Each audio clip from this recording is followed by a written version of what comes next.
la verdad que la de barbaridades jurídicas que se acaban de escuchar en este pleno del Ayuntamiento de Valencia, la verdad. Desde luego esta moción, señores del PP, señor Monzó, es una de las mociones más oportunistas, populistas que se han tenido ocasión aquí de presentar en este pleno. Me imagino que en todos los plenos de todos los ayuntamientos de España, ¿no? Porque estará rodando esta moción desde Pinto hasta Valencia, hasta Madrid, para intentar, sin ningún tipo ni género de dudas, rentabilizar políticamente un caso de alarma social, porque ahora hay un caso que ocupa todos los telediarios, un caso que además nosotros sí que queremos manifestar, que nos solidarizamos con el dolor de las víctimas, pero que en ningún caso nos vamos a aprovechar de ese dolor para sacar rentabilidad política, que es lo que están haciendo ustedes con esta moción. Porque lo que quieren visibilizar es que son ustedes el verdadero partido conservador, garante de la seguridad, de la ley y del orden.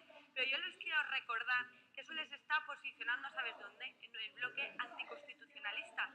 Sí, porque defender la Constitución no es solo defender banderas, es defender también derechos fundamentales que reconoce la Constitución española. Pero no pasa nada, para eso estamos nosotros, los constitucionalistas, para defenderlos de populistas como ustedes, que legislan basándose en la demanda social y en la alarma social. Porque les quiero recordar que lo que ustedes están proponiendo aquí a día de hoy es una medida que es de antes del año 78, de la época de Franco, de los regímenes absolutistas. Sí, eso es lo que proponen ustedes. Una medida que lo que proponen es que los presos se conviertan en verdaderos muertos vivientes porque no tengan la posibilidad de salir de la prisión. Y es anticonstitucional, le diré por qué. En primer lugar, porque vulnera claramente, y así lo ha dicho toda la alta doctrina penalista, el artículo 25.2 de la Constitución española, porque la función de la pena, y así lo establece y así lo determina, es la reinserción y la reeducación. Y ustedes hablan de que en otros países existe esta medida. ¿Saben por qué?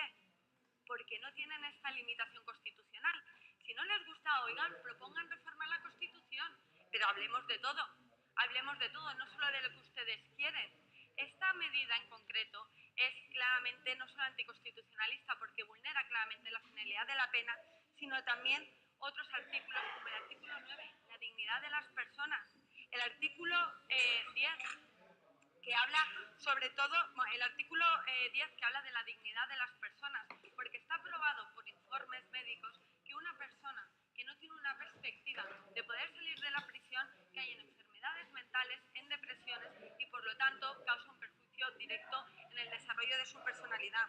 Además, vulnera claramente el artículo 25 de la Constitución española sobre la predeterminación de la ley y de la pena. ¿A qué pena se tiene que enfrentar una persona que comete un delito? A la que se establezca cada vez subjetivamente un tribunal.